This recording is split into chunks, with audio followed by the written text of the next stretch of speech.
მოგესალმებით ძვირფასო მეგობრებო, ისე გავარდა ეს წელიწადი, რომ ალბათ ბევრს გონია, რომ კვლავ სადღაც ზღვაზე ვისვენებთ და ამ დროს უკვე ნაძვის ხეს ვრთავთ და ველოდებით ლამაზ დღესასწაულს.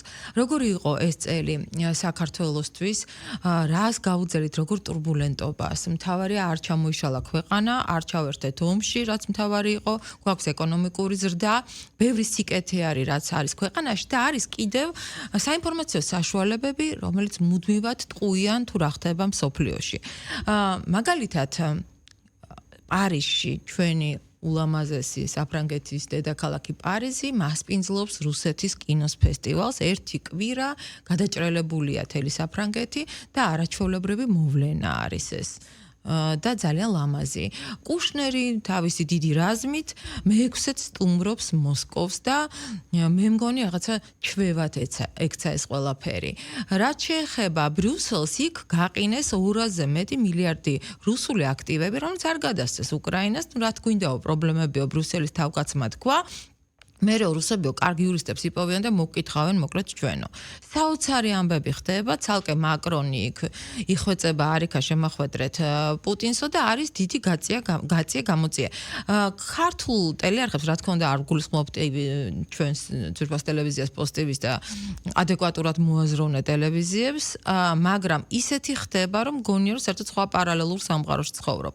მინდა შევაჯამო ეს წელი და ვისთან თუ არა დავით ქართველიშვილთან არაჩვეულებრივ ანალიტიკოსთან, ადამიანთან, რომელიც მუდმივად ერთი სიმართლეს ამბობს, მეორეც ერთი საქართველოს მართლა სამხრეთ საზღვრების სადარაჯოზე დგას და ადამიანი, რომელსაც შეგვიძლია ყოველთვის დავეკითხოთ, რა ვქნათ და რა იქნება მომავალში. დათო, მოგესალმები.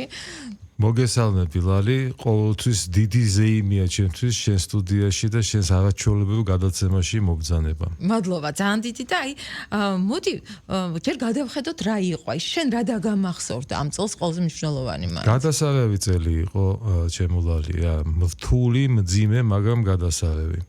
შანსი არ არის არ ემოქმედა საქართველოში მიმდინარე პროცესებზე თვითონ ამერიკის შეერთებულ შტატებში ადმინისტრაციის ცვლილებას, ხომ? და სხვათა შორის იმოქმედა კიდეც.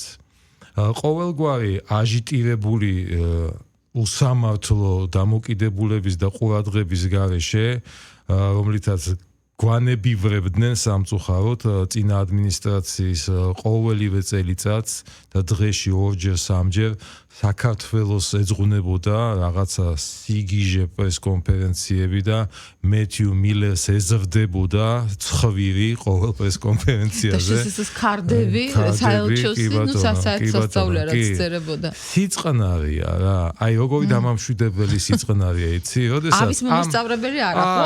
ამ სიწყნარეში ერთ-ერთი ყველაზე ოდიოზური ამერიკის ელჩი გააგზავნეს პენსიაზე, გამოიწვიეს აქედან. ჩვენი ერთ-ერთი ყველაზე ნიჭიერი ახალგაზრდა დიპლომატი ქალბატონი თამარი დაინიშნა ამერიკაში საქართველოს ელჩად და სხვათა შორის ერთი უილკინსონი თუ ვილსონი თუ შერჩათ მათ, ხომ?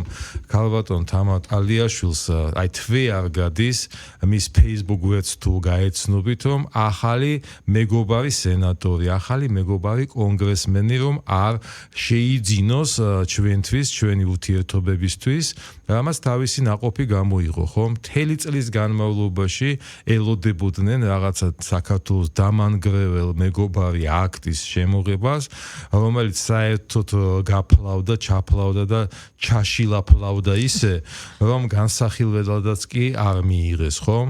წყალში ჩაიყარა ეს იმედები, რომ საქართველოს დაждიდნენ ფინანსურად, სანქციებით, ბიძინა ივანიშვილს გაწუდებოდნენ მე რამდენად უკვე, მაგრამ ეს ყველაფერი აღმოჩნდა ფიქცია, ახალმა ადმინისტრაციამ ხმა არ ამოიღო მსგავს თემებზე. არც ერთი ხმა არ გამოუღია ამ 25 წლის კიდევ ძალიან მნიშვნელოვანი მოვლენების კვალობაზე, რასაც ქვია პარლამენტის საგამოძიებო კომისიის მუშაობა, რომელშიც მე მონაწილეობდი როგორც სამუშაო ჯგუფის წევრი და შენ მონაწილეობდი როგორც მნიშვნელოვანი ინფორმაციის მომწოდებელი, ხო? აი და ერთი სული მაქვს დამირეკეს რომ წავიღო ზუსტად ეს ხო დღეს წავიღე და წამოვიღებდი 2 ეგზემპლარს მაგრამ იქ სპეციალურად წასვლად ღირს იმისთვის რომ ის მიიღო ის ჯილდოსავით მიიღო რომელიც ნებისმიერ ჩვენს ოჯახებს შემორჩება ჩვენი შვილებისთვის და შვილიშვილებისთვის ლამაზი და საშინელი წასაკითხი მასალების სახით ხო კი ბატონო წარმოიდგინე მეთიუ მილერის გაგრძელებული სახე ის რომ ყოფილიყო დღეს სახლდეპის სპიკერი 6 თვე მიმდინარეობდა კომისიის მუშაობა დღეში 5ჯერ რა ტექსტებით შეამკობდა ჩვენს მუშაობას ნუ ამის წარმოდგენაც კი არ მინდა ერთხელაც არ უხსენებია სახლდეპის ოფიციალურ წარმომადგენელს რომ ან რადგინდოდათ ეს კომისია ან რას ემსახურება ან როგორ არ აქვს ხვენიათ და ამისთვის დაგждით ეს ყველაფერი ხომ არის ახალი ქართულ ამერიკული ურთიერთობების აი უბრალოდ ხელის გულზე დევს ტრანსფორმაცია და რეინკარნაცია და გაცილებით უფრო რთული და მძიმე სამუშაო აქვს სახლდებს და ცხადია რომ ის რაც ტრამპმა არაერთხელ თქვა რომ ამ ომს დაასრულებს უნდა დაასრულონ ეს ომი ამისთვისაც არის ზუსტად ეს ამდენი გახშირებული ჩასვლები მოსკოვში და მოლაპარაკება რაღაცით უნდა დამთავრდეს და მე და შენ მაინც გვეძახიან რომ მოცნების პროპაგანდისტები ვართ და ადრე ვფიქრობდი რომ ნუ აი რატო ამბობენ და ახლა ვფიქრობ კი ბატონო თქვან იმიტომ რომ თუ მე ვამბობ იმას რაც არის რეალურად და რასაც მე ვხედავ დაარქვან პროპაგანდა ამას ყველაფერს ვთქვათ რომ ოცნების გუნდმა ძალიან ღირსეულად გაიარა ეს წელი არა მხოლოდ ეს წელი იყო აი იმ წინა 4 უმძიმესი წელიწადის ასე ვთქვათ დამამშვიდებელი დასკვნების გამომტანი პერიოდი,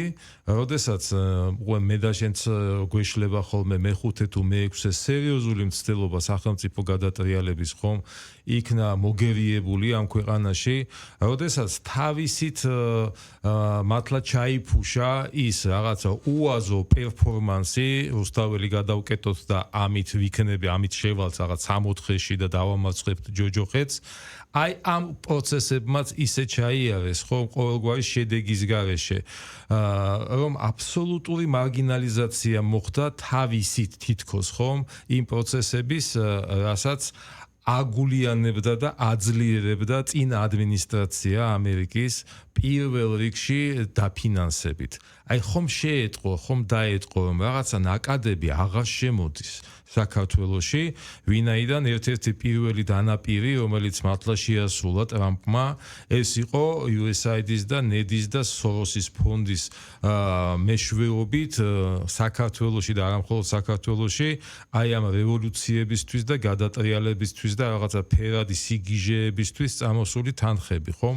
მე რა მინდა იცი გავხსენო ერთ-ერთი შეკრება ოცნების მელიქიშვილზე, სადაც აი რამოდენიმე ადამიანი პრაქტიკულად ალყაში ვიყავით მომწვეული და ნუ არ ვიცი როგორ გამოვედით იქიდან და მე არ დამავიწყდება პრემიერის სიტყვები, რომელმაც თქვა რომ არ აყვეთ აგრესიაში, არ შეხვიდეთ დაპირისპირებაში და ძალიან რთულია ამის გაკეთება, მაგრამ ფაქტია რომ ვითხრა ამ ადამიანმა და ეს ყველაფერი ნელ-ნელა თავის თავს მოჭამს და ჩვენ რას ვხედავთ დღეს აი რომ გინდოდეს გაანალიზო თქვათ ის ფლანგი რას აკეთებს ის ფლანგი იმდენად დაკნინდა დაჩიავდა მარგინალიზაცია განიცადა რაღაცა უტილიზაციის პროცესია სრულად და ნახე რა შეცდომაში შედის ჩვენი საზოგადოების კიდევ ერთი ნაწილი ხაზი გაუსვათ ამას როდესაც დაინახეს რომ დესტრუქციულმა და რადიკალურმა ფრთამ, ხომ, რომელიც საკუთარ თავს ატომღაც პოლიტიკოსებს და ოპოზიციას უწოდებს, ხომ, რომ ის მართლა გაქრა,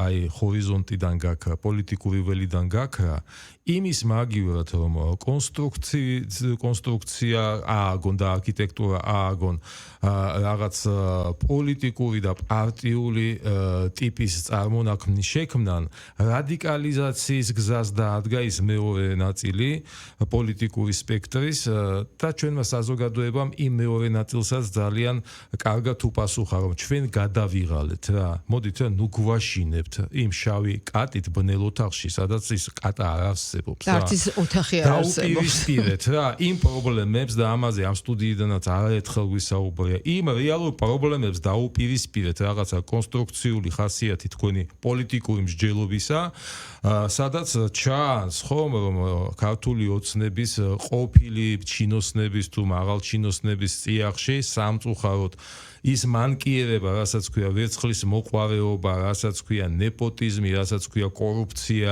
რასაც ქვია სხვა დიდი უბედურება, ხომ? ნუ ვერ ამოშალა ამ რაღაც ვერც გეტყვით, აი საბჭოთა ადამიანებს არ მინდა მაგრამ იმ საბჭოთა მენტალობას ვერ ამოჭამა საკუთარ თავში ის მდობა ბიძინა ივანიშვილის მხრიდან, რომელიც აი უხვად ქონდა ყველას მიცემული, გინდა თანამდებობრივად და გინდა ამ ქვეყანაში რაღაც პოლიტიკურ პროცესებზე ზეგავლენის მოხდენის მიზნით, მაგრამ ნუ ვერცხლის მოყვარეობა მათში გადაჭამა და გადაჭარბა ეს ყველაფერი დანარჩენი. და იცი ეს რა ფონზე? ამას ყველაფერი. დათო, ეს რა ფონზე ხდება, უყურე? 2011 წლამდე რა იყო და როგორ იყო, ვიცით გადასარევად, მაგრამ ის რომ ჯარი ჩაცმული იყო, პოლიცია, ეს ყველაფერი ძალიან ბევრი სიკეთე ბიძინა ივანიშვილს პირადად აქვს გაკეთებული, ხო? ეხლა ადამიანები ნამდვილად არ არიან სულელები და ჩვენი ხელწამოსაკრავი, ჩვენი საზოგადოება ნამდვილად არ არის. და მე მინდა ლოგიკაში მოყვე და რას ხედავენ უკვე 2012-დან, ხო, ადამიანი მოვიდა პირველ პირად ქვეყანაში. დაალაგა ძალიან რთული პერიოდი გამოიარა თავისი ბიზნესისთვისაც, პირადად თავისი ფინანსური, რა ვიცი, დაკნინების ხარჯზე მოახერხა ქვეყნის გამოყვანა, ხო? დღეს ბევრი ჩინოვნიკია, რომელსაც არც ნაკლები აქვს, ხო? იგივე სააკაშვილს, რომელიც ისაწყლებს თავს, ისიც საკმაოდ მდიდარი ადამიანია, ხო? აი ამ ლოგიკას, როდესაც უყურებს და მიყვება მაყურებელი, როდესაც უყურებს, რომ შვეიცარიის ბანკი როგორ მოიქცა, რომ ჩვენ არ გავიწირეთ რეალურად, რომ ერთ დღეს არ მობეზდა, თუმცა ამასაც წერდნენ ვითომ ანალიტიკოსები, რომ ჩემოდნები ჩალაგებული აქვს, სურათები მოხსნილი აქვს, უკვე მიდის, აი ახლა წავა ბიძინა ივანიშვილი და ნახეთ რა მოგივა, ხო? უყურებდნენ ერთის მხრივ ამას ადამიანს, რომელიც არ გვტოვებს განსაცდელში. და ეს არის ძალიან დიდი მიღწევა, იმიტომ რომ ჩვენ რაღაც მიჩვეულები რაღაცა დავიწყებთ ამ ქვეყანაში პირველი პირი ან გაიქცევა, ან გამოიქცევა, ან გაგიჟდება, ან მართლა სისულელებს აკეთებს. აი ამას ხედავდნენ. და ალბათ იმიტომაც არის გადაიღალა ხალხი. ხა მე გეტყვი ჩემ პირად ექსპერიმენტს ხა. მე გასაგებია რომ მიყვარს წერა, მე დისერტაცია დაცული მაქვს მხატვრული ნაწარმოებების აგებულებაზე. პუბლიცისტიკა ჩემია. და დავიწყე ამ ბოლო პერიოდში და ვიცი რომ შენც ჩემი აქტიური მკითხველი ხარ, პუბლიცისტური ჟანრის წერა.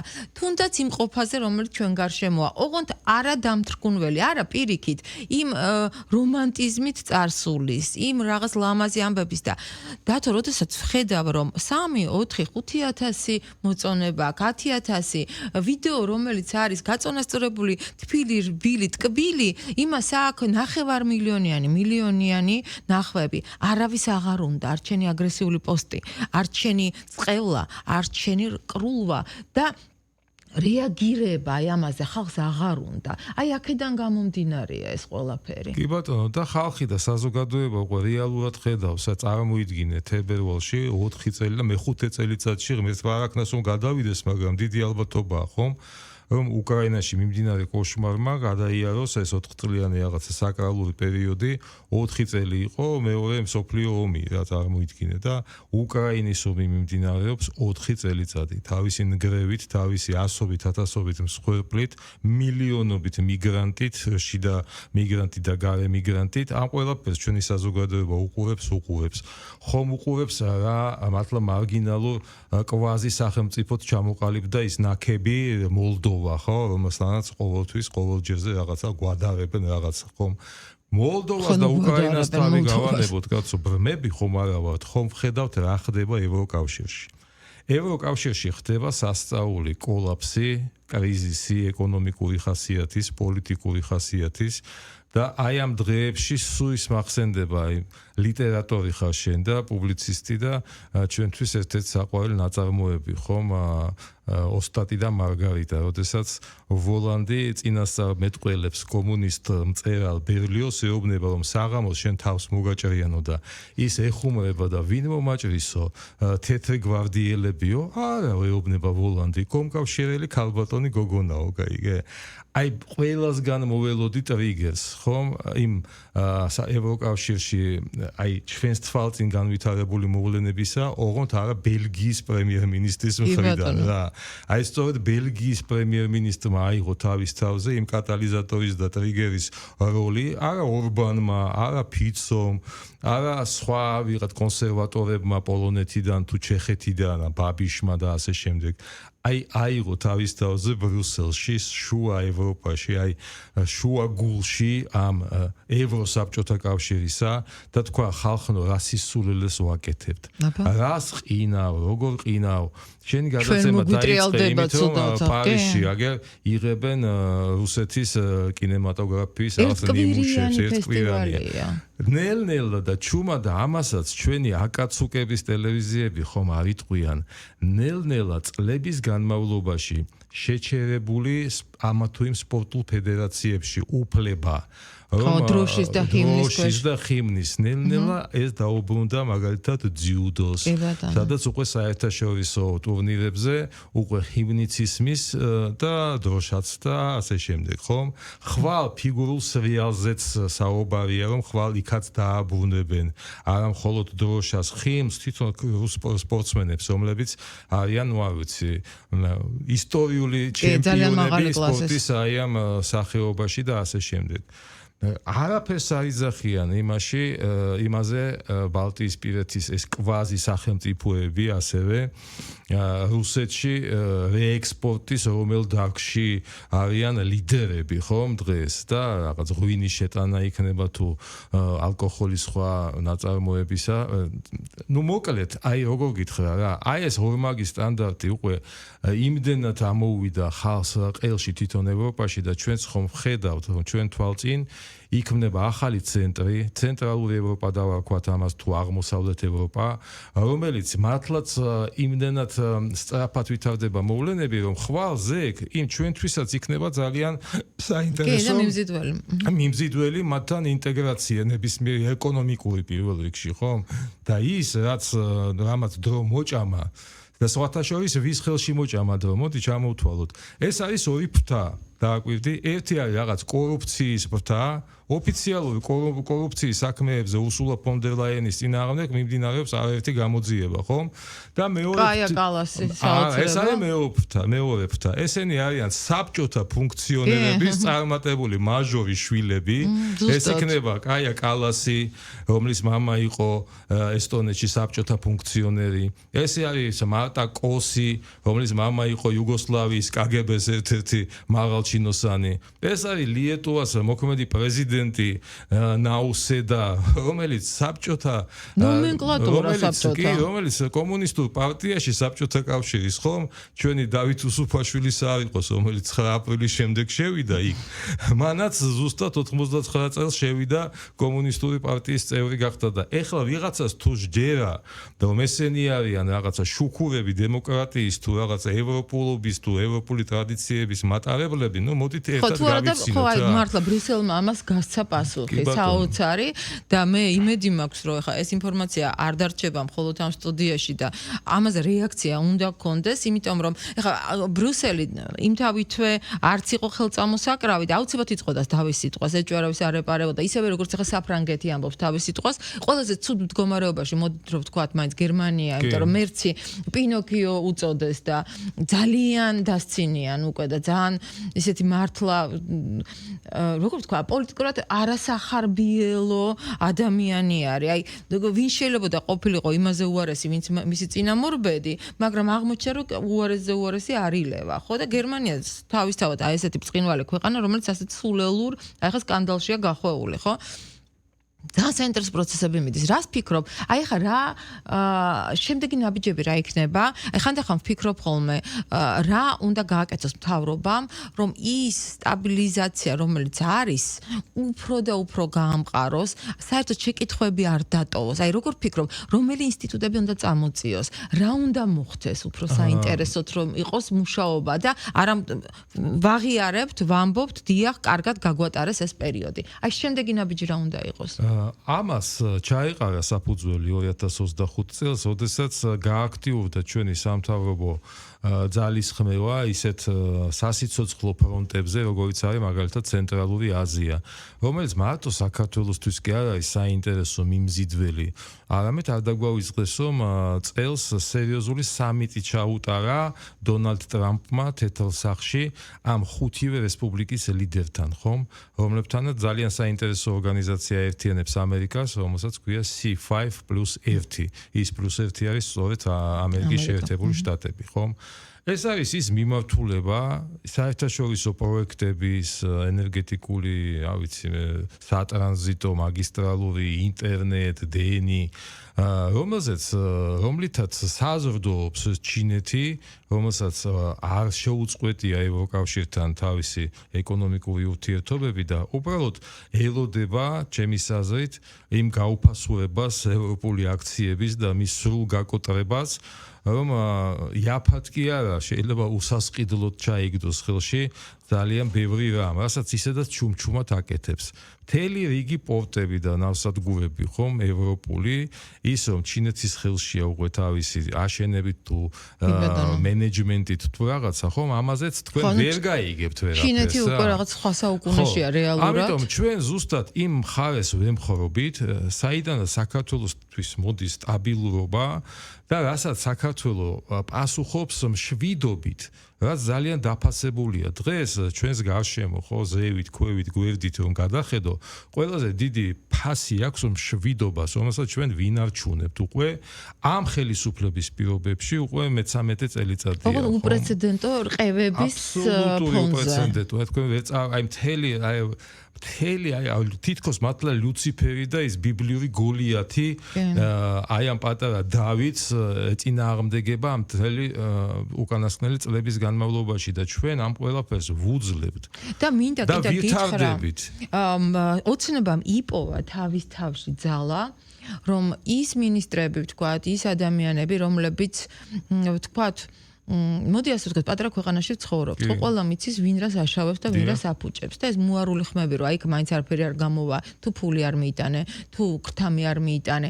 მაგალითად ის რომ რამოდენიმე დღის წინ ეს ჩავარდნილი მაგისტრალი გაიხსნა გურიაში, რომელიც მართლა კოლაფს ქმნიდა მთელი ზაფხულის განმავლობაში, მარტო იმიტომ რომ ვიღაცამ უბრალოდ აი ესე აიღო და ჯიბეში ჩაიდო ის ფული. კარგია რომ იპოვეს თავის ძალა და გამოასწორეს, წლები არ დაჭირდა ამას ყველაფერს და ისე ვამთავრებთ აი წლის ბოლოს რომ როგორც იქნა ის რაღაცა ლაფსუსები რომელიც არის და რომელიც იმიტომ არის რომ ცალკეულ ჩინოვნიკებს გადაცდომა ჰქონდათ არ დააფარეს ხელი და ეს კარგია. აი ვინმე შეუძლია შეგვახსენოს ჩვენ სააკაშვილის მმართველობის პერიოდში ან პრემიერ-მინისტრი, ან მინისტრი, სააკაშვილის გადაცდომაზე რა. ხო არ ვამბობ ჩასვეს ციხეში თუ რაღაცა სასამართლო პროცესამდე მივიდა საქმე, ბრალი წაუყენეს ვინმეს. ეს ხომ იყო აი კორპორაციული რაღაცა აი აფარებდნენ ერთმანეთს ხელს და დღესაც აფარებენ ეს უკრაინაში იქნება გადახიზნული მათი ნაწილი თუ საქართველოში არის. მან იცი რა სულ მგონია რომ უპრინციპო ადამიანებთანაც გვაქვს საქმე სხვათა შორის არ შემიძლია არ ვთქვა ალბათ ამას პირდაპირ ეთერში პირველად ვამბობ გახარიას პარტიაც რომელიც შევიდა პარლამენტში ერთ-ერთი წევრი რომელიც იქ არის ძალიან ახლოს ვიცნობ პრაქტიკულად ჩემი სტუდენტი იყო და მახსოვს როდესაც ეს მოხდა საზარელი ფაქტი, როდესაც გოგონა თვალის გარეშე დარჩა, მაშინ მომწერა, რომ აი თქვენ რადგან ამ თავრობას მხარს უჭერთ, მე კი ვიყავი თქვენი სტუდენტი, მაგრამ ჩვენი მეგობრობა ვერ გაგრძელდება. დღეს ეს ქალბატონი ზუსტად იქ არის წარმოდგენილი როგორც გახარიას პარტიის ფლაგმანი. აი, უპრინციპო ადამიანები არიან და იქნებიან ყოველთვის და მართლა მხოლოდ შეგვიძლია ვთქვათ და მადლიერები ვიყოთ, რომ აფასებენ იმ ადამიანებს, ვინც დასაფასებელია. მე და შენ მონაწილეობდით აი ამ წინასაარჩევნო კამპანიაშიც და გვახსოვს ბიძინა ივანიშვილთან შეხვედრაც, როდესაც სადაც მე და შენ ვიყავით, იქ იდგნენ ხრცოვანი ექიმები. ეს ის თაობა, რომელიც მამაჩემის სამეგობროა და ბიძინა ივანიშვილის მათ მიმართ ურთიერთობა, მოფერება, დაფასება, ჩვენ თუ არ გვექნა რეაქცია შეცდომებს და გადაცდომებს, რომელიც ხდება და არ დავაფასეთ ის ადამიანები, ხო, ის, რა ვიცი, აქსაკალები მართლა საქართველოს მედიცინის, კულტურის, რასაც თქმა არ ჭირდება ბიძინა ივანიშვილი ისედაც ყოველთვის აკეთებდა, ხო? მაშინ ჩვენი ფასი ნამდვილად კაპიკი იქნება. ეს პროცესი მიდის, მტკივნეულად მიდის, შიდა მტერი ბევრი გვყავს. რაღაც აი მართლა თითიდან გამოწვეულ თემებს პოულობენ და იმაზე სკანდალს აგებენ და მე ხა მჭირდება და ამ ყველა მასალას უყურებ და მე ვფიქრობ, ნუ ნამუსი არ გაქვს აი. აი ჩვენ შეგვიძლია თამამად ვთქვათ, რომ ალბათ ჩვენს ადგილზე მყოფი პატარა სახელმწიფო რომელმაც გაიარა და გამოიარა პანდემიის ურთულესი წლები და პანდემიის დასრულებისთანავე ჩავარდა ახალ უბედურებაში, რასაც ქვია აი ამ ზუსტად გახარიას ღალატი, რასაც ქვია ეს 5-6 გადატრიალების მცდელობა და ასე შემდეგ. აი სხვა ქვეყანა ამ ყველაფერს ალბათ ვერ გაუძლებდა. ალბათ ამაშიც იყო გათვლა. რომ არ ყოფილიყო ხომ საქართველოში. დღეს განა მე არ მინდა, ან შენ არ გინდა რომ პენსიები უფრო მკვეთრად და სწრაფად იზრდებოდეს, სოციალური დახმარება იზრდებოდეს, უმუშევრობა უპატრონო ბავშვები არ იყვნენ, ბევრი რამე გვინდა. უმუშევრობა უფრო სწრაფი ტემპებით, მაგრამ აი პარალელურად ხომ რასაც ვაღწევთ ხომ ეს არის ჩემთვის რაღაცა სწავლი. იმიტომ რომ პარალელურად რასთან მქონდა საქმე, ხომ? აი ეს არის უბრალოდ განიავება იმ პოტენციალის, ეკონომიკური მათ შორის და სტაბილურობის პოტენციალის განზრახ განიავება და დარტყმის მიყენება ამ სახელმწიფოზე, იმ პენსიონერებზე და იმ სოციალურად დაუცველ ფენაზე, რომ აი ეს ბრძოლა, შიდა ბრძოლა და გარე ბრძოლა ვისთან? ამერიკის ადმინისტრაციასთან, ევროკავშირთან, ევროპარლამენტთან, შვეიცარიის საბანკო სისტემასთან, ლალი. აი ეს ყველაფერი, ხო? ამით ვიყავით დაკავებული უკანასკნელი, აი 5 წელიწადი, ნუ თითქმის ყოველდღიურ რეჟიმში, ხო? აი ეს ყველაფერი რომ არ ყოფილიყო, საქართველოს ტემპი განვითარების, პოლიტიკური, ეკონომიკური, ფინანსური, მატერიალური განვითარების ტემპი იქნებოდა არნახული. ჯერ კიდევ ზაფხულში დარწმუნებულები იყვნენ, რომ ამოაყირავებდნენ ქვეყანას. იმიტომ რომ ის წინადადება, ხო, ის უღირსი წინადადება, თუნდაც რაც მე პირადად მივიღე, ეს იყო გადაბირების ცდელობა და მე სხვათაშორის ვიცი რამოდენიმე ადამიანი ჟურნალისტი თვალსა და ხელშუარო შეიცვალა. და ვიცით ჩვენი ფასი, ასე ვთქვათ, ვინ რამდენი ვღირვართ და ვის რამდენს გვიხდიდნენ ამაში, ხო? და მცდელობა იყო. ჯერ კიდევ შარშან დარწმუნებულები იყვნენ. ახლა რა თქმა უნდა შეცვლილია, მე იმ ადამიანებთან ახლაც მაქვს ყოველ შემთხვევაში გამარჯობა ნახვამდის კონტაქტი და სულ სხვანაირად აქვს რიტორიკა შეცვლილი, აბსოლუტურად სხვანაირად არიან და რაღაცნაირად თითქოს მიბოდიშებენ, რომ არა მაშინ ჩვენ ასე გვეგონა, მაგრამ ბევრს ეგონა ასე და ბევრს ეგონა რომ ამ ქვეყანას ამოაყირავებდა. ხანდახან მგონია რომ უკრაინა იმიტომაც გაიწირა რომ პეჩორის ლავრაში კარი დახურეს, რომ რა ვიცი სარუსკი პოტ გადააქცეს, ხო? და ჩვენთან აი რაღაც ეს ქრისტიანული მორალი, ეკლესიასთან ასე ახლოს ყოფნა, აი ეს ყველაფერი თითქოს უხილავ აი ესეთ რაღაცა დამცავს უკეთებს ჩვენ ქვეყანას. პირდაპირ ვთქვათ რა, ღვთისმშობელი ავტოვებს ამ ქვეყანას. მიუხედავად ჩვენი აი ესეთი სიჯიუტისა და მიუხედავად იმისა, რომ ჩვენ თვითონ ზურგს ვაქცევთ იმ ზეცისკენ და იმ უფლისკენ, რომელსაც ერთი წამით არასდროს არ მიუტოვებია საქართველო, ხომ? იყო პერიოდები განსაცდელი მოდიოდა ისევ ჩვენთვის იმისთვის რომ გაკეთილ შობილება დაენახა ჩვენი უფალს და ჩვენს ნაკლოვანებებზე და ჩვენს ცოდვებზე უფრო კარგად გვემუშავა. აი 26 წელი მოდის და გინდა არ გინდა ამერიკის შეერთებული შტატების და მისი ამჟამინდელი პრეზიდენტის ფაქტორი ხომ ძალიან დიდ როლს ითამაშებს მთელ მსოფლიოზე, ევროპაზე, მათ შორის საქართველოზე. აი მე რამოდენიმე უბრალოდ თარიღს დავასახელებ მოკლედ. 31 იანვარს 2026 წლის ხდება მშვიდობის დარგში ნობელის პრემიის ნომინანტების წარდგენა თუ წარდგენა და კარგად ვიცით ვისაც უნდა და ძალიანაც უნდა ეს ერთი 4 ივლისს 2026 წლის იქნება 250 მრგვალი თარიღი 250 წელიწადი ამერიკის შეერთებული შტატების როგორც სახელმწიფოს ჩამოყალიბებისა. უნდა ამ ამბიციურ დონალდ ტრამპს ახლა ამ დღისთვის მართლა გადააქციოს ამერიკა კვლავდიადად, რა თქმა უნდა. იმიტომ რომ სექტემბერ-ოქტომბერში მას ელოდება ურთულესი კონგრესში შუალედური არჩევნები. სადაც რესპუბლიკელებმა უნდა დაამარცხონ თავისი ოპონენტი დემოკრატები. მანამდე მოახერხებს ამ ყველაფერს, კი? აი, ამიტომ მას სხვა გზა არ აქვს, რომ არ დაამყაროს მშვიდობა უკრაინაში, არ დაალაგოს ურთიერთობები თავის პოტენციურ მოკავშირეებთან და მათ შორის საქართველოსთან. დაიდან ჩვენ უკვე მისი საარჩევნო კომპანიის დროსაც იცის ძალიან კარგად ვის მხარეზეც ვიყავით.